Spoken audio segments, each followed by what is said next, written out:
Hello and welcome to the Happier Life Project, the podcast where we explore the tools, techniques, habits and mindsets that can help us live healthier, happier lives. Brought to you by the free, award-winning mental health and wellness app, My Possible Self. I'm your host, Gabby Sanderson, and today we're diving into a topic that impacts every area of our well-being: confidence. Now, full disclosure, due to personal family matters this week, we are revisiting another standout episode from the archives. I am working on new episodes.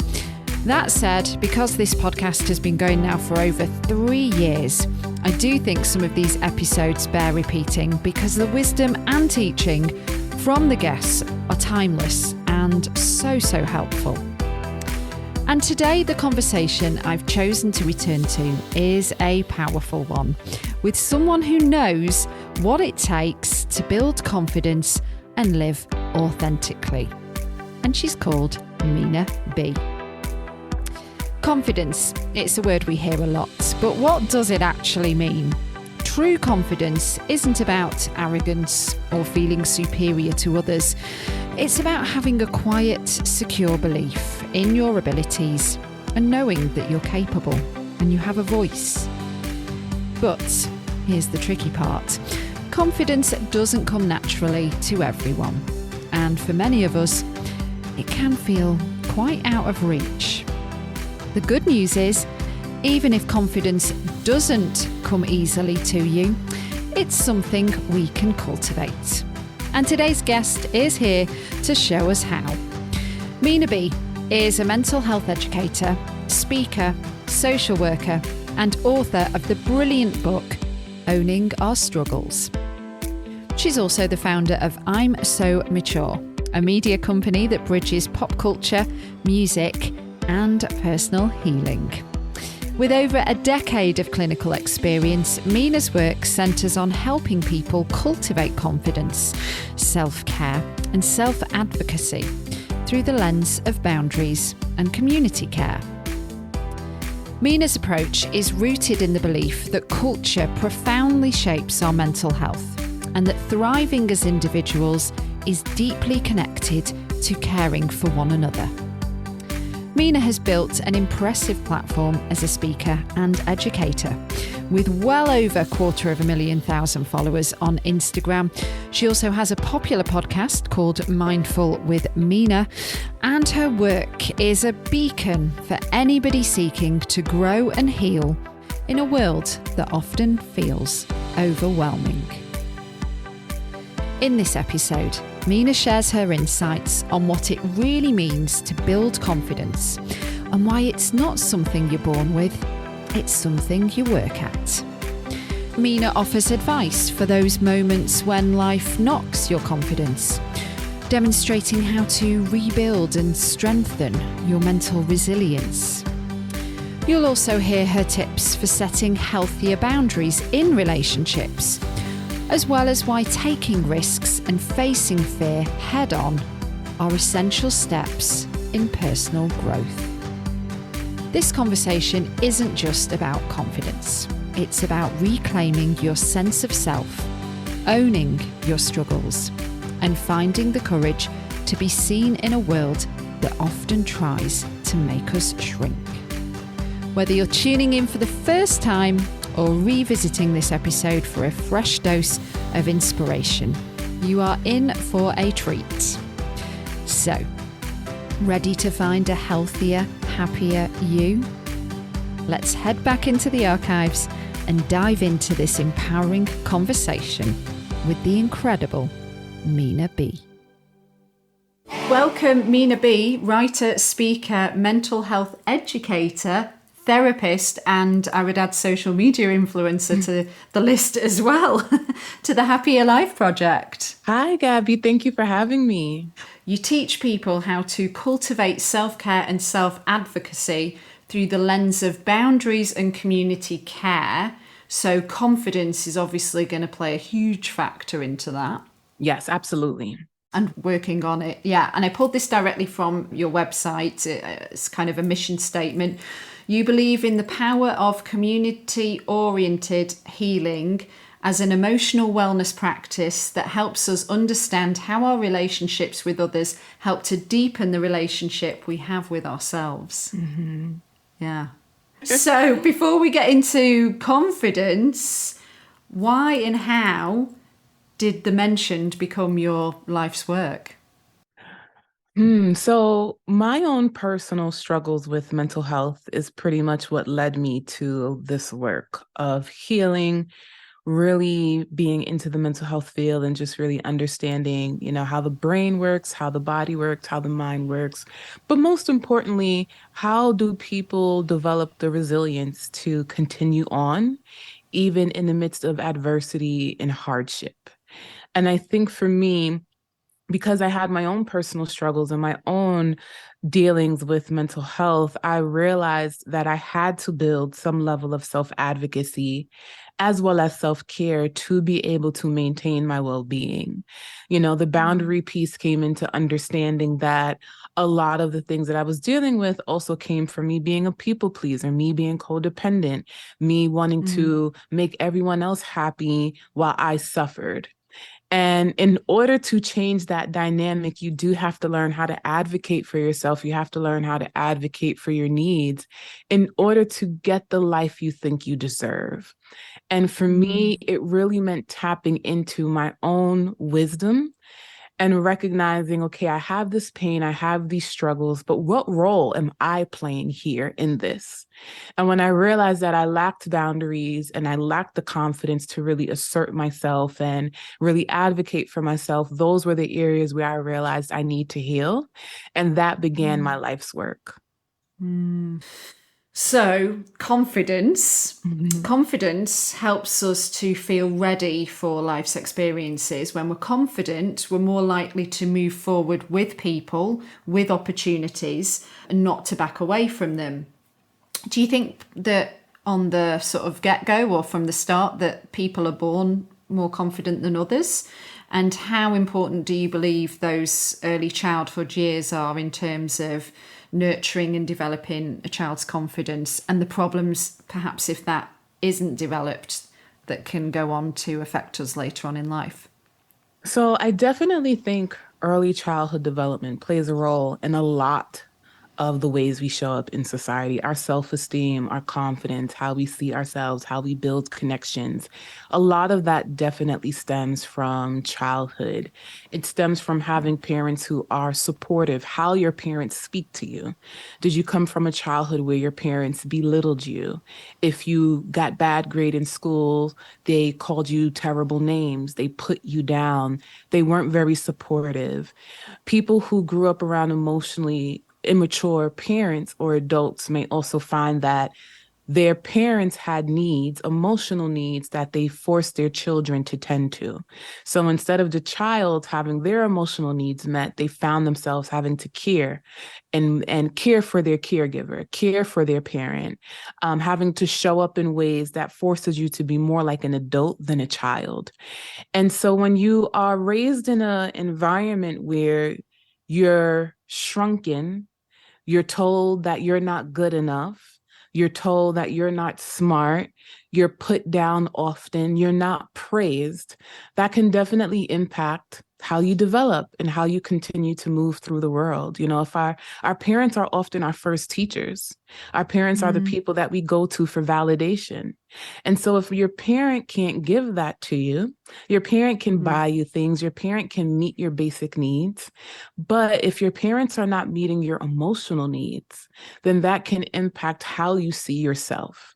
That can impact your level of mental resilience, right? I messed up, but my parent cheered me on and told me, I believe in you. I know you'll do better next time. It's okay that you fell. You can get back up.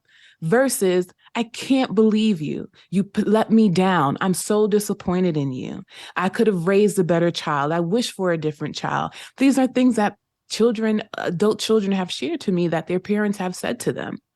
And so when we think of early attachments and developing secure attachments and just how we see ourselves as children, we bring that into adulthood. And so now we struggle with feeling good. Confidence is all about feeling good. It's about recognizing that you have the capability to do the thing that you set to do. And when you have a parent who is consistently criticizing you or putting you down, you already have that voice that you're carrying. And so it takes a lot of inner work to be able to silence that voice and be able to say, my parents may not be able to validate me, but how can I validate myself? I'm just looking at something I pulled. I think it was your Instagram, maybe. Oh. Confidence building starts in childhood, but unfortunately, traumatic experiences can alter how we see ourselves and feeling secure in who we are. The good news is that confidence can still be built if you give yourself permission to do hard things and believe in yourself enough to keep going. Yeah. Yeah. Well, here's a fun fact. You might already be aware of this. The word confidence comes from the Latin word fidere, which means to trust. So if we're to have self-confidence, it's basically we have to trust in ourselves. That led me to thinking about trusting our own decisions and convictions. Believing in ourselves is really hard to do. And I think maybe that's because many of us just feel clobbered by life, by relationships, by our environment, by work colleagues, so many different things that are out of our control. Yeah, I think confidence is diluted from the things that you mentioned, but now I think in this world that we live in where we have social media and we have all of these outlets that can tell us how we should be, what is considered beautiful, what is considered successful, what is considered smart. And when you feel like you don't possess those things, then you may not feel confident if you consistently have a world around you telling you this is what beauty is, this is what success is. And if you're not meeting that standard, then you're nothing. Maybe you're not good Yeah. enough. And so, why should you trust yourself? And I think it's so hard to validate ourselves despite the noise that exists around us, but we have to do the work of fighting through and silencing those noises around us and learn to lean into our own wisdom, our own trust, and also tap into courage to recognize I know what is right for me. I don't need social media. I don't need a news outlet. I don't even need a friend or my family, right? Because that's another area. We're all born into a family with pre-existing values and beliefs. So now Yes. you have an idea of the things you want to make you successful, the things you want to make you happy, and you have a family full of traditions that says we don't follow those rules. That's not okay. That's not what I did as your parent or your grandparent. You're ruining the legacy of the family. And so now you have people who are blood, people who you are close to, people that you love and admire that you don't want to disappoint, right? Forget the noise of social media. Now this is a close connection that's meaningful to you. It's your family. And I often tell people, sometimes confidence is about recognizing that in the pursuit of your happiness, you might disappoint people. And you have to be okay with that. Because if you consistently are leaning into the opinions of other people, you will never be happy. You are going to be living your life figuring out how do I satisfy my partner, my friend, my family, the world, while I feel depleted, while I'm suffering. I can't go to bed at night because I lack joy. I feel miserable. I'm exhausted from trying to carry the weight of being everything to everyone and nothing to myself. And so when we think of confidence, we also have to recognize that in the midst of you trying to do the thing and leaning into your own self-trust and building the life that you want, there are going to be people who have opinions, and you have to let them have those.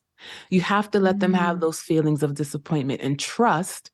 The same way you can work through your own emotions, other people can work through their emotions too.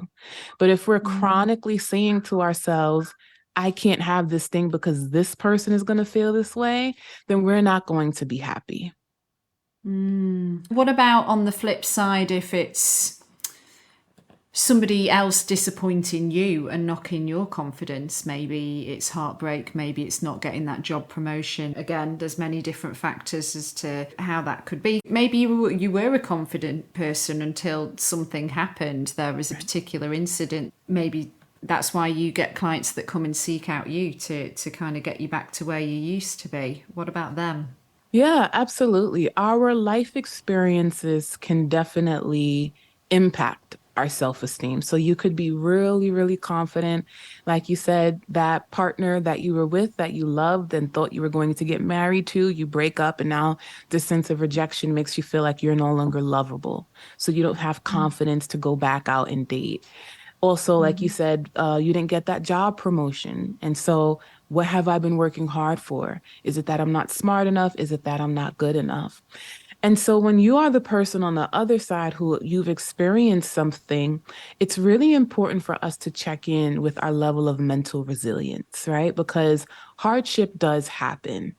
And we have to ask ourselves, what are we doing to heal from this? Because there are things that are painful, right? And so this hurts. This is heavy. And I got to give myself permission to feel this thing, but I don't have to allow this experience to define my life. And so I think there's a difference between recognizing what I'm going through is hard versus what I'm going through now shapes my future, because that's a cognitive distortion called overgeneralizing, where I say this one bad experience now defines the future for me. So I start to overgeneralize. I might also start to engage in catastrophic thinking, where I think this one bad experience is now going to lead to a ripple effect of other bad experiences, right? And it makes sense that we do that because science shows that 80% of our thoughts throughout the day are negative, right? And so we are in some ways wired as a form of survival to think the worst as a way to feel good. And one of the things that we have to do when we find that there is something that is trying to shatter our level of confidence, one, we might have to grieve whatever that loss was. We also have to do the work of recognizing, am I taking this personally? So that person who didn't get the job promotion, you not getting a job promotion doesn't necessarily mean you're not adequate, but taking it personally might mean I'm to blame. I'm taking this as a personal attack against me, when it could simply be there were really great candidates. I could only select one out of five, and it just ended up being that other person. I thought you were a star player. You could have, if there were multiple positions open, you would have probably gotten it, but there were so many good people to choose from. We went with this other person. It has nothing to do with you not being good enough. Even in that relationship, you might find that because of our incompatibility, that's why we're separating. It's not that you're not lovable. It's not that you aren't likable. So we also have to recognize, how do I take things personally? How do I see things as a personal attack against me versus recognizing this was an experience. It was a hard experience, but I can grow through this experience. I can learn from this experience, and I can continue to shape myself and give myself the things that I need to continue to cultivate confidence. Why do we often dismiss our own dreams and happiness like it's a luxury that we can't afford? Because perhaps confidence is linked to this as well. Mm.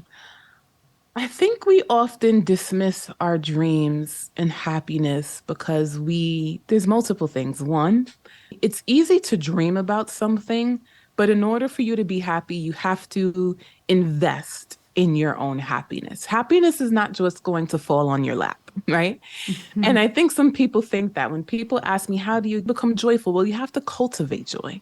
You have to give yourself meaningful moments that will make your life feel joyful. Joy is not just going to come out of nowhere. And it's the same with happiness.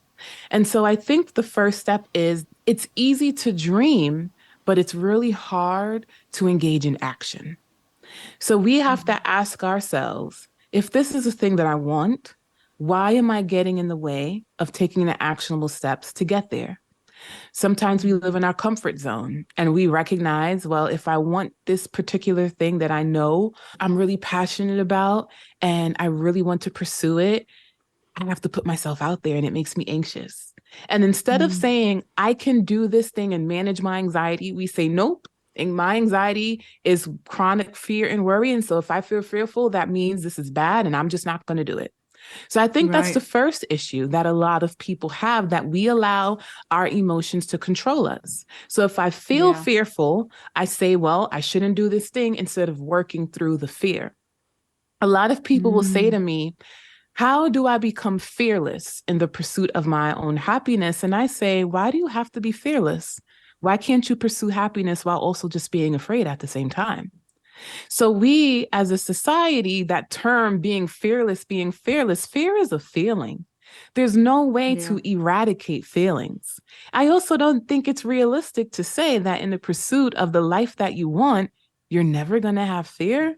Of course, doing big things is scary, but that doesn't mean that you can't do it. You can be scared while simultaneously doing the hard thing.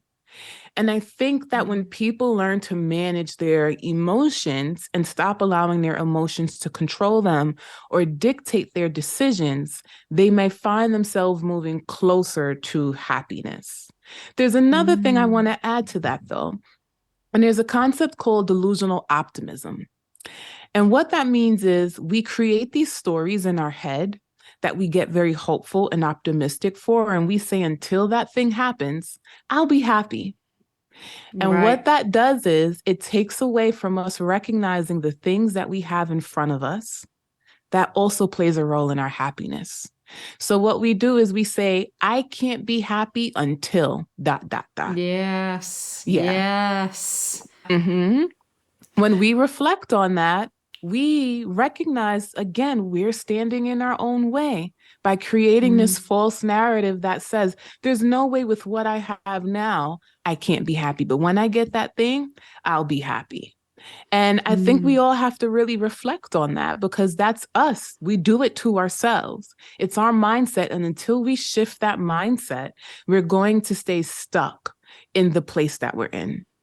It's usually material as well, isn't it? It's Mhm. like when I buy that house, I'll be happy. When I've got that car, I'll be happy. When I've got the new job, I'll be happy. It's kind of like having a sort of tangible project to work towards. I think people are generally quite scared of their emotions, aren't they?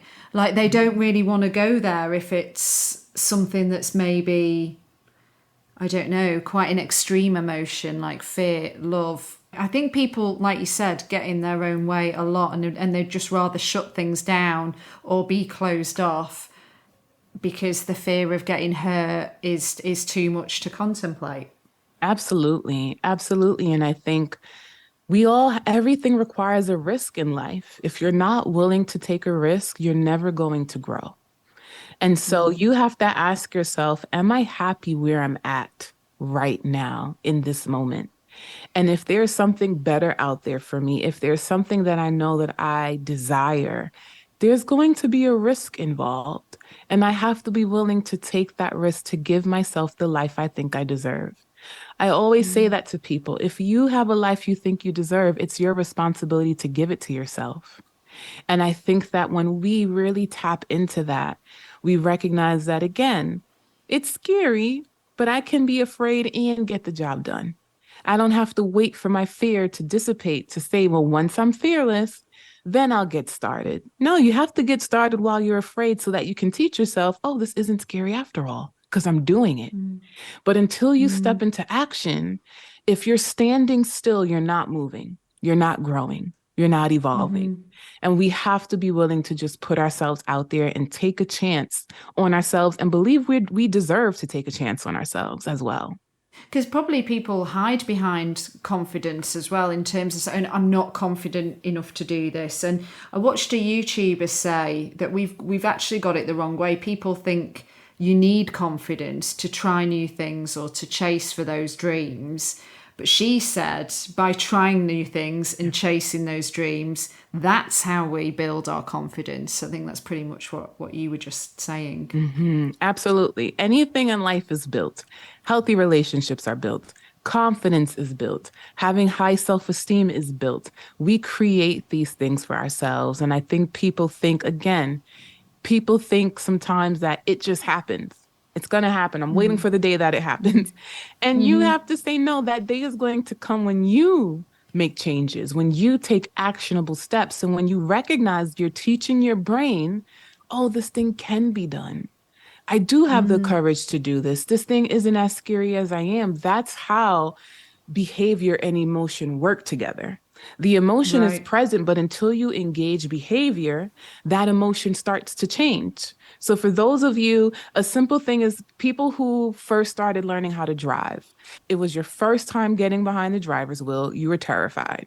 Right. You have a driver instructor who's like, all right, we're going to get on the highway. Like the highway, I don't even know what I'm doing. Right.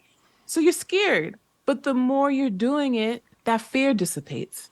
And now you just get in your car and you just drive without the thought of any emotion involved at all because you've taught yourself, I know how to do this thing. It was scary at first, but I still did it while it was scary because it was important to me. I knew the value of being able to drive. I knew I needed to have access to a vehicle. And so that thing was important enough for me to say, you know what, I have to work through this emotion. And we have to treat our lives as just as valuable. We have to say, no, this is important. I needed to learn how to drive to get from point A to point B, but for my life, it's just equally important. And so whatever it is that's hard for me, I have to tap into the courage to just get it done, even while I'm afraid, so that as time goes by, now I have courage. Everything just comes naturally for me now because I'm no longer afraid of this thing. When it comes to confidence obstacles, I found a really interesting article online and I'd love to share it with you. It's taken from netdoctor.co.uk. Let me just pull it up here. Okay, here we go. 9 confidence blockers and how to overcome them. Number 1 is stop worrying about what they think, which you've already touched upon, whether it's society, social media, your family, friends or colleagues. They are people we consider won't approve, that they'll look at us critically or persuade us against doing what we want to achieve. And so a confidence booster suggestion is to apparently think about who inspires you and who has stepped beyond their restrictions to follow their own path.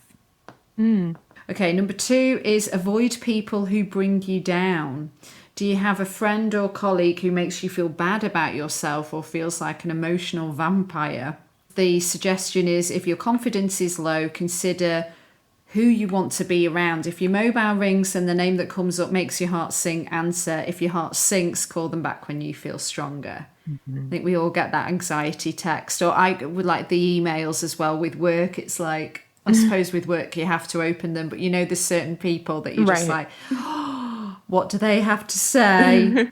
Don't forget food can impact your mood. When it comes to mood and behaviour, research shows we are what we eat. So a nutrient-packed diet may help to reduce anxiety, boost your mood, and in turn, this will help make you to feel more confident. So the confidence booster would be to stay hydrated and eat a nutritious diet. Learn that body language speaks volumes, so you might not realize it, but your body language reveals a lot about how you feel on the inside. So try to stand tall and project a confident persona. Try to stop living in fear. If you're scared of what might happen, then you find yourself living in constant fear of the unknown, and you could be inadvertently preventing yourself from achieving your goals. So fear has the power to make our dreams a reality or completely stop us in our tracks.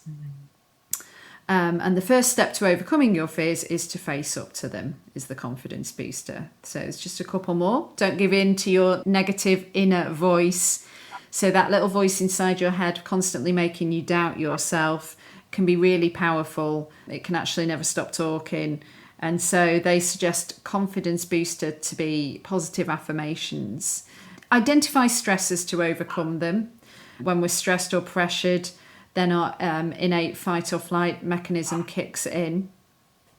And so the confidence booster is, if you are stressed, audit the situation by running through the various points. Ask yourself, do I have too much to deal with? Do I have sufficient control over what I do?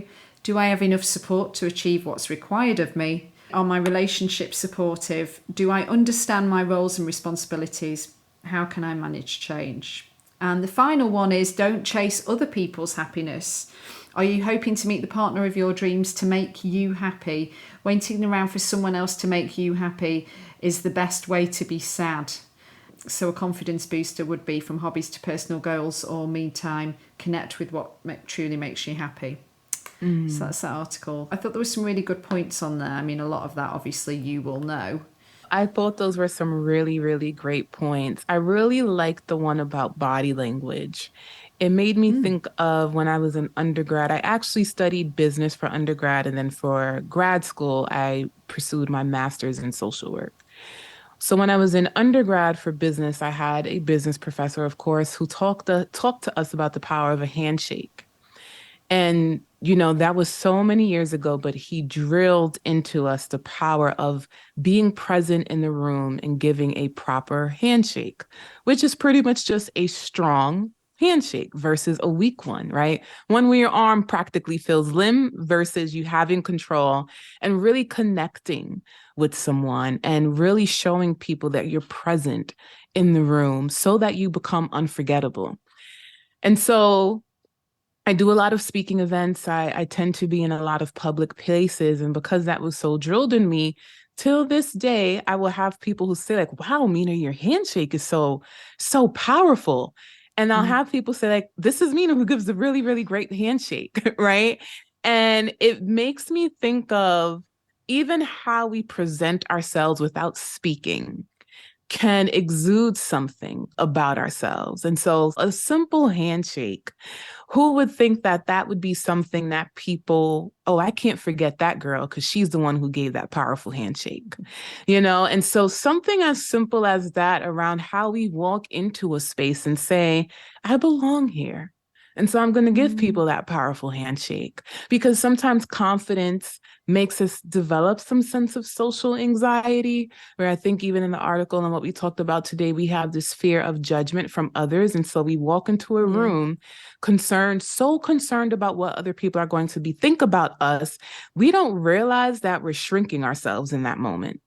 Because the moment you start thinking, well, they're going to judge me, they're going to say something about my hair, they may say something about my weight, they may say anything negative about me, you're already walking into a room, shrinking yourself and playing small.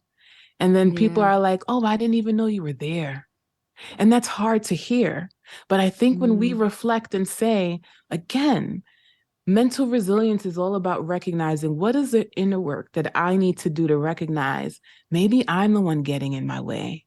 And instead of focusing so much on what people think about me, how can I present myself so that people can have a particular mess? How can I give them information about me?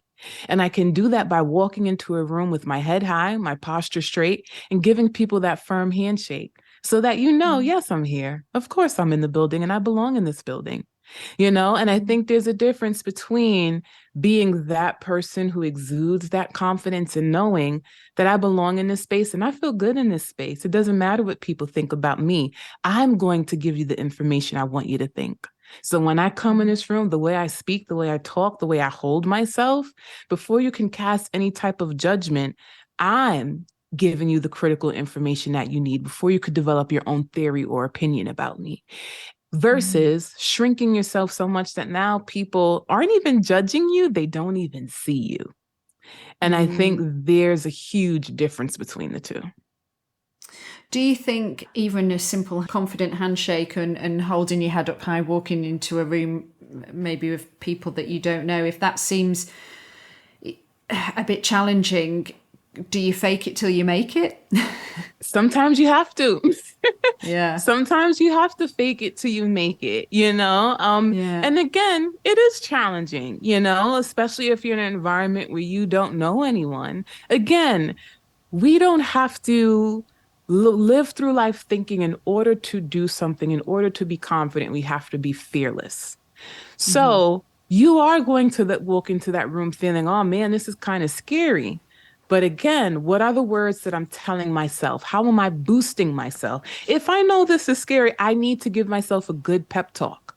I need to say to myself, you know what? This is really scary. I don't know anyone in this room, but I'm just going to mingle. I'm going to say hi to people. I'm going to shake their hand and I'm just going to walk around confidently, because I can acknowledge that this is scary and still do the hard thing.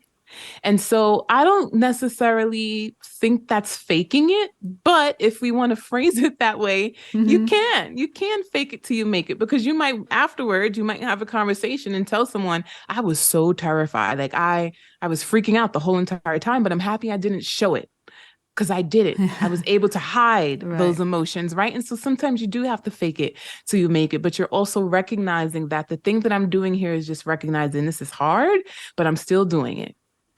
When it comes to self care and the junk that we're holding on to, mental and emotional as well as physical, how do you suggest we can treat ourselves better so that we feel better in ourselves? I think for the mental part, that's very important because the things you consistently expose your mind to can condition the way you see the world, and it can start really altering some of the beliefs that you have about yourself. So I think the first thing is really paying attention to the things that you're chronically exposed to that really puts you down. Again, going back to social media, I always encourage people to do a social media cleanse every month or every quarter, just so that you can recognize, am I following social media accounts that make me feel good? It might be that for years, this person, this influencer, I love them. And now recently, every single time they post, I get agitated by them, but I feel connected to them because I've been following them for so long. So instead of unfollowing them, just mute their page. Or maybe you can't stand seeing their stories, but what they post in their feed is fine. Mute their stories. So I think the first step is doing a social media cleanse to make sure we're not consistently exposed to things that really bring us down, because your social media is something you can control. You cannot control what other people post, but you can control how you react to that by recognizing, oh, now I'm going to unfollow, or I'm going to block, or I'm going to mute them. You also Mm. might recognize that there are some social media platforms that are just too overbearing for you. So maybe I don't need to be on Facebook because my family is on Facebook and they're always fighting.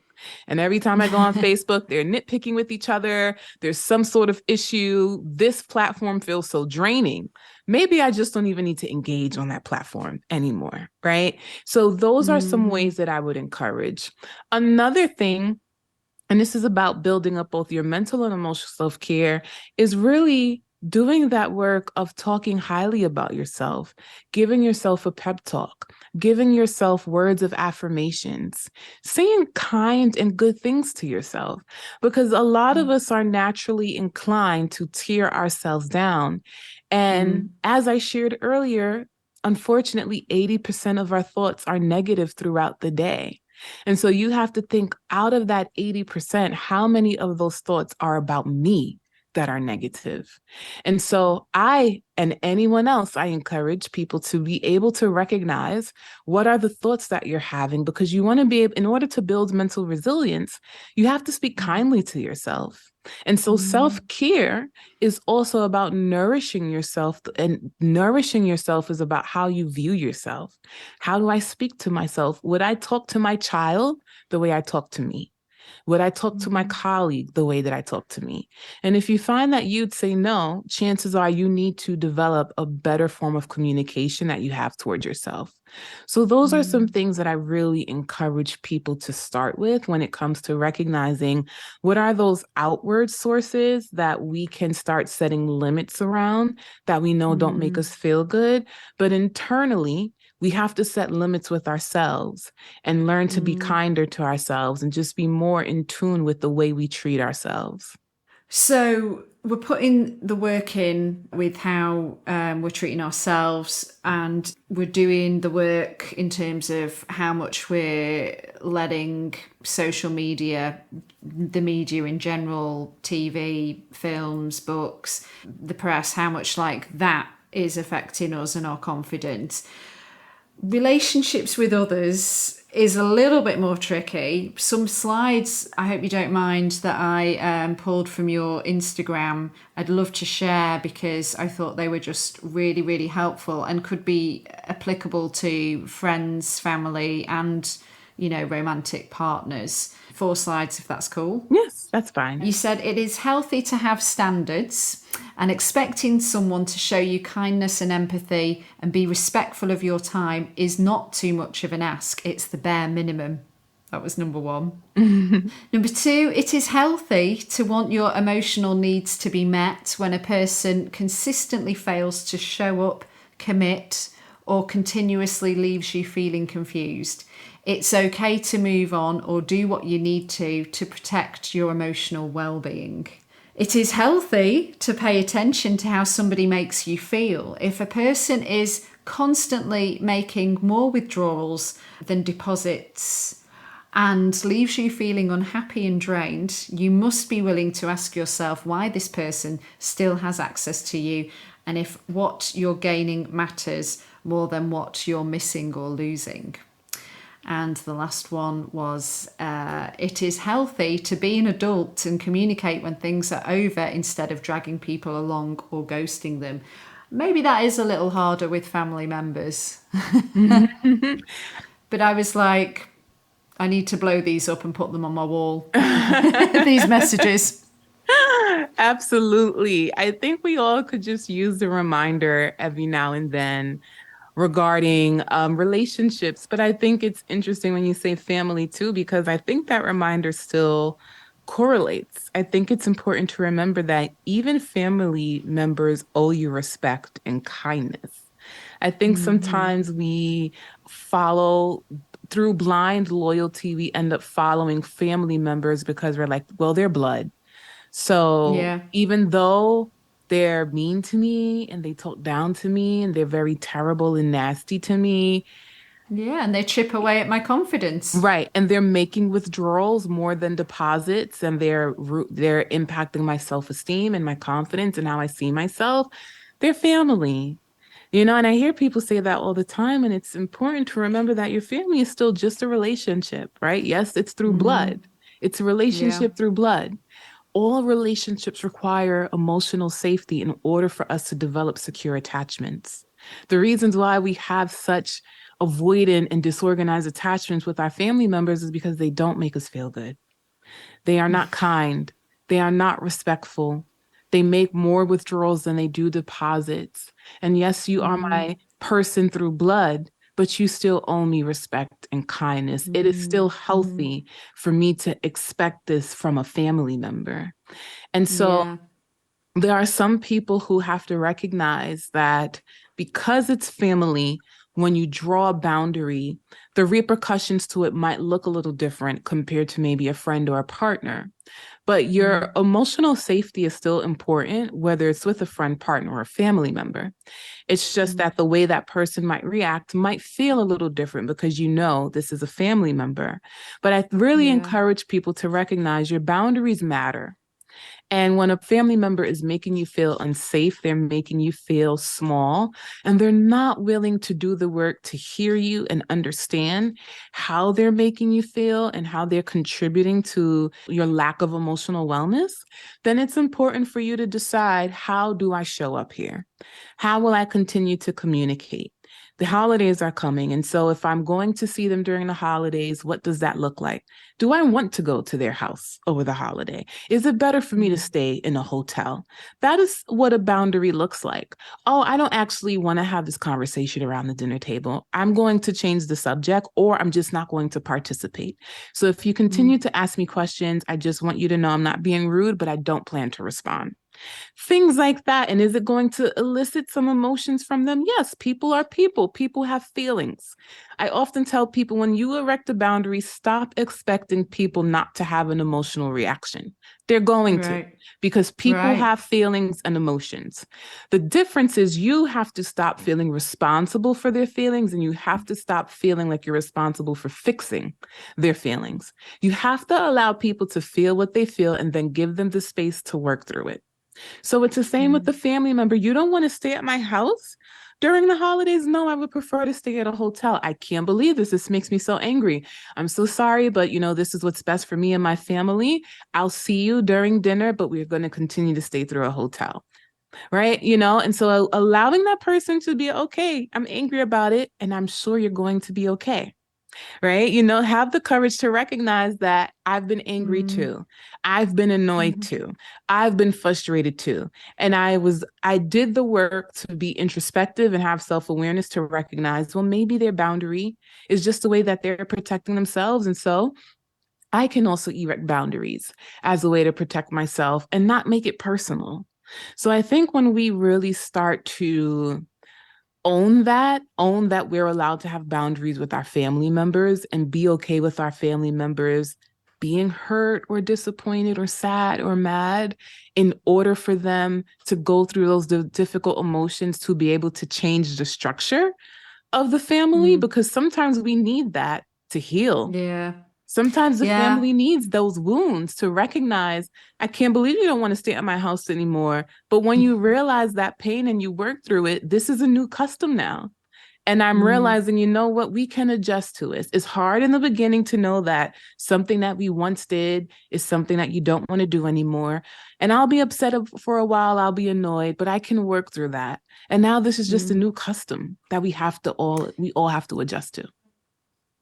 I think sometimes there's a bit of inner conflict there, and maybe it's because of how we're raised and how it's projected onto us through the screens, whichever screen is that sort of happy family dynamic. And it's like, well, I shouldn't, they're my family. How could I say that? How could I put that boundary in place? So I think people, yeah, sometimes are, especially I would imagine if it's like mum or dad or grandparents, where you are brought up to believe, well, they're the elder, they're the ones that do, it's that kind of command of respect, isn't it, from when we were kids, that sometimes we kind of think that that programming needs to stay in place even when we're fully grown adults and probably living on our own or with family and have built up our own life, but then we revert back to being a kid when we do get with those caregivers. Mm-hmm. Absolutely, that does happen. So the last thing I just kind of wanted to touch upon in terms of confidence is in the workplace, because I know this is an area you do lots of work in. And again, that can be really challenging if you've got overbearing and overpowering work colleagues that might speak over you a lot, or an intimidating boss. But this lack of confidence might be holding you back from even just in its simplest form, enjoying your work more, or like being promoted, getting that pay rise. You probably have to these days ask for the pay rise for it even to happen. Not always, but a lot.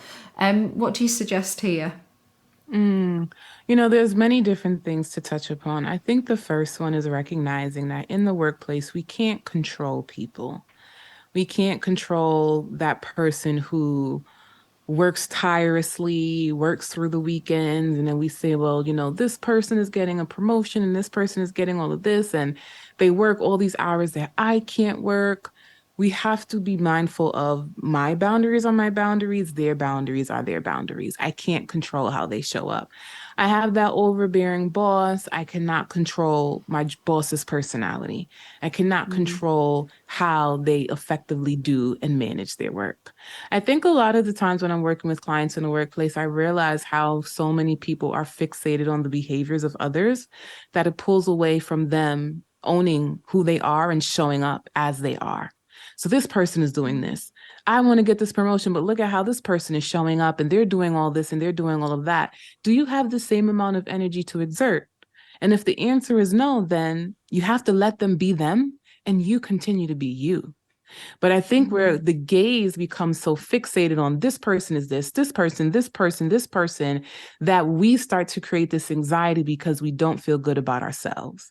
And we think Mm. now I have to do more, I have to be more, I have to conform, I have to change, I have to adjust, instead of just being content with knowing when I enter my workplace, I know I show up as my full self and I know I give 100%. And the way I give and the way I pour out my effort is going to look different from a colleague. And confidence is not about comparison. I think that's the thing too. We're looking at what other people are doing and we're assuming that if we don't start behaving that way, we won't be seen. But we have to ask ourselves, how am I showing up and uniquely being me? Because yes, that's the loudest person in the room, but are they being heard? You could be loud, you can shout, you can scream, you could be the first person to raise their hand. but are you Mm, actually being heard? Are you giving something of value? Right. mm, And so I could be the one who I don't show up the way they do, but I'm heard, I'm seen, I'm mm, validated. So I think when we stop comparing and assuming that because this person has this particular type of personality, they're going to get more than me, or this is going to happen, we have to just show up as who we are and be mm, confident and say who I am as this employee is enough. mm, I have the mm, skills. I have the effort. I know what I bring to the table. And when you can say that about yourself, none of those things you point out no longer matter. Okay, my boss is a mhm, little micromanaging. I'm not going to take it personal because clearly that's a them issue, not a me issue. I can figure out how mm, to respond to them. I'll still be me, and I'll just make sure I respond in a way that doesn't disrupt my peace because that's a them thing, right? That colleague who's always doing extra and doing all of these different things, that's a them issue. It's not a me issue, but I can control how I respond.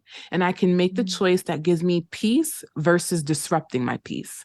And I think that is the most critical thing that we can do in the workplace, where we stop comparing and we say and we own, this is who I am, and recognize what we bring to the table and be confident with that and stop assuming that I have to mhm. be more like that person or like this or like that to be seen or valued in the workplace.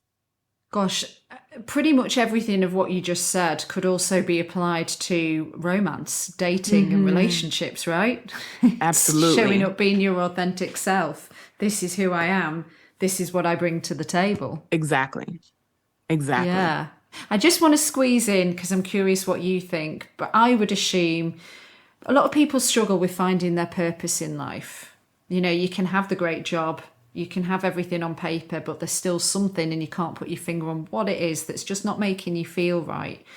And I wonder again through the lens of confidence, do you think finding purpose might be just not just, but it might be in volunteer work, it might be serving others with no agenda. That might be something that just fulfills you in a way that other things don't. Everybody's going to be different in that respect. Do you think living a purposeful life would be, you know, if we could find out what it is that's going to give us that meaning, then we're going to have that peace and have that confidence to do what we do, be who we are? I think purpose is definitely important because studies do show that when people find that they have purpose and meaning in life, they're able to get through hardships and adversity in a different way compared to people who feel like they don't have meaning, they feel lost. Because when you feel like you have purpose and meaning, you have something to cling to that gives you hope.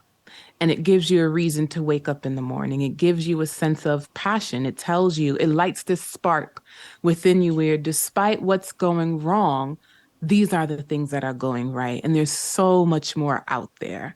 And so I do think finding meaning and purpose is very, very important for our livelihood and for just nourishing our well being. And I think it's a cycle. I think that when we find the things that we're passionate about and gives us purpose, we become more confident. And I do think when we have confidence, we're able to step out to find the thing that we feel gives us purpose. So I actually think Mm. it's kind of like a Two-way cycle. street. Yeah, it's like a two-way street. Yeah. I think confidence is really for example, I worked a traditional job for a really, really long time, and I knew my purpose was to educate and teach. And I had to have the confidence to say, I'm going to quit. I'm going to walk away from the 9 to 5, and I'm just going to take the risk of being self-employed. And that Mm. took confidence to get there. And now that I'm working in something that I'm passionate about, it builds my confidence every day. And so I think that Mm. for some people, we have to ask ourselves, what are the things that we want to try? Because learning what you're passionate about also requires you to try new things. It requires you to Mm. step out of your comfort zone. The things that you think about often, the things that you're like, when I'm on a computer on social media, I dream about that. That might be a sign that maybe it's something that really does interest you. And so until you try it, you won't really know what it feels like, right? It's just in your imagination right now. It's not real. It's not tangible until you do it. So I really encourage people to start thinking about things that are very important to them, things that they have not tried, that they have a strong connection and desire to try, and put yourself out there and see how it makes you feel. You might find that I wanted to try this thing for so long and I did it and it's terrible. And you realize, oh, this isn't for me after all. But then you do it, and on the other side, it could be, wow, I really love this. And it's not just a job. I think it's important to remember your purpose is not just your career. It could be many other things, you know? And so I think when we put ourselves out there through confidence to confidently say, I'm going to try this thing, I'm going to take the risk, then you're able to see how purpose develops in your life. Oh, wonderful answer. You could defer to that for the last point, which is I ask every guest at the end of the episode to set us some homework based on the theme of the episode. So in this case, what is a simple, actionable thing that we can all do when it comes to improving our confidence that will help us on our journey to building a happier life? I would say think of something that you've been wanting to try for the first time and get it done. And it can be simple. It could be, I want to try a new recipe. I don't think I'm the greatest cook, but I'm going to try that new recipe and see how it turns out. I might find that I want to try to run, an extra mile on a treadmill. Let me see if I can push myself to do that. What is something that you've been wanting to try lately, and find the courage to just do it? Don't think too deeply about it. Don't let fear get in the way. Just try it and see what the results are. Thank you so much, Minaa B. For more on you, I encourage people to head to your website, which is www.Minaa, spelled Minaa, B as in the number B. The number B? It's not a number. The letter B.com. And then your Instagram is Minaa, Minaa_B. Just wanted to make sure I got that right and still managed to botch it up. Oh, thank you so much for a really, really brilliant conversation all about confidence. Thank you, Gabby. I love this conversation. Thank you for having me. Everything that comes out of her mouth is just absolute gold. Thank you again to Minaa B, and thank you to you for making it through to the end of this episode of the Happier Life Project with me, Gabby Sanderson. And now I couldn't say goodbye without the important housekeeping. If you are suffering with your mental health, there is a crisis button on the My Possible Self app, which will signpost you to the correct information for immediate expert advice. Those of you who are listening on one of the podcast platforms and not on the app, the My Possible Self app is completely free to download, so you don't need to worry about it costing you anything. If you get the chance to leave us a review, that would be very much appreciated. And to find and follow us on social media, we are at My Possible Self, and I've been at Radio Gabby. Today, I'm going to sign off with a quote from the Dalai Lama.